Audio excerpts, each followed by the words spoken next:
Welcome to today's shir, Chitas in a nutshell. Today is Chaf Vav Av, and we are holding Rishain of Parshas Shoftim.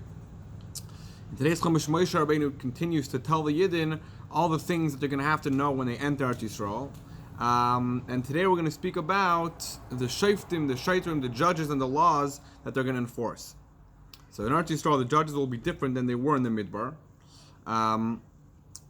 As opposed to them all being in one place, and in the desert, in Eretz Yisrael, there's going to be, in every city, there's going to be judges based on how many people are there. So let's say there's 50 people in one town, there's going to be 10 judges just for those people. If there's 100 people in the town, there's going to be 20 judges. So depending on how many people there are in the city, that's how many judges there are going to be. You're going to have to make shoftim and shaitrim. So shoftim are judges, who make the law. They say that we're either going to have to start doing this or stop doing this. And the policemen, the shaitrim, are the ones who enforce the law. They're the ones that walk around making sure everyone's following the law the way it's meant to be followed. Make sure that the judges know that it's very, very important to be fair. They can't be nice to one person in a court case and to the other person be mean.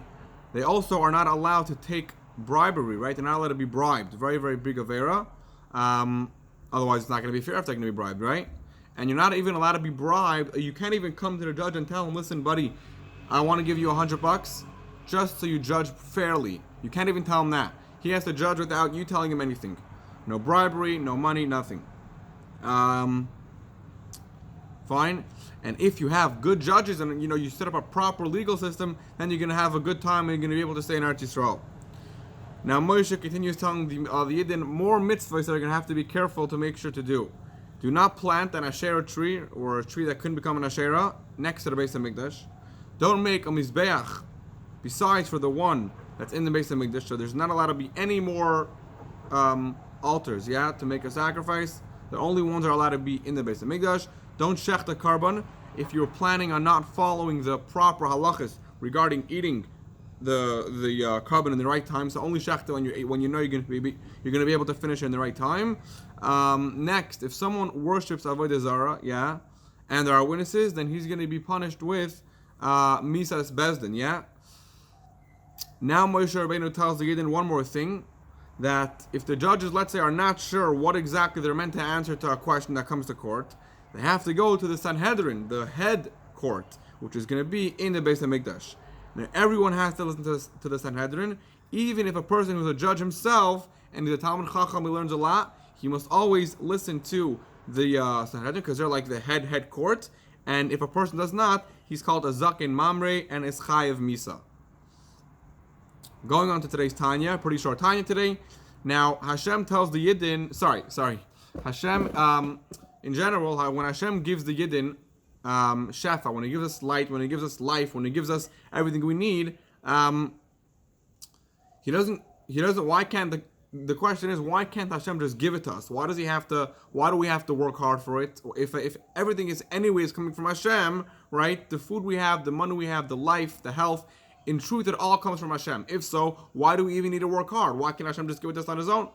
So the answer is that Hashem wants us to actually work hard and deserve what we get. So how could we deserve the chesed, the kindness that Hashem bestows upon us every single day? That's by us being kind and giving chesed to others, by giving, specifically by giving tzedakah. That's why the Gemara says that Rabbi Elazar used to give before davening every day tzedakah. Why? So in order for Hashem to give you chesed, when you're davening and you're asking Hashem, please have rachmanas on me, forgive my averos and everything, first you should give chesed, you do tzedakah, you give tzedakah, and Hashem will answer your tefillos and will give you chesed in return. Question is, how, usually a trade is fair. I give you $10 and you give me something worth $10, right? That's a fair trade. Here, we're doing something that's helping someone physically. You give someone bread, someone money, someone a drink, you're helping them survive in this physical world, Elam Haba. But when Hashem gives us the life He gives us, the attention that when we're able to speak to Hashem, that's even higher than Elam Haba.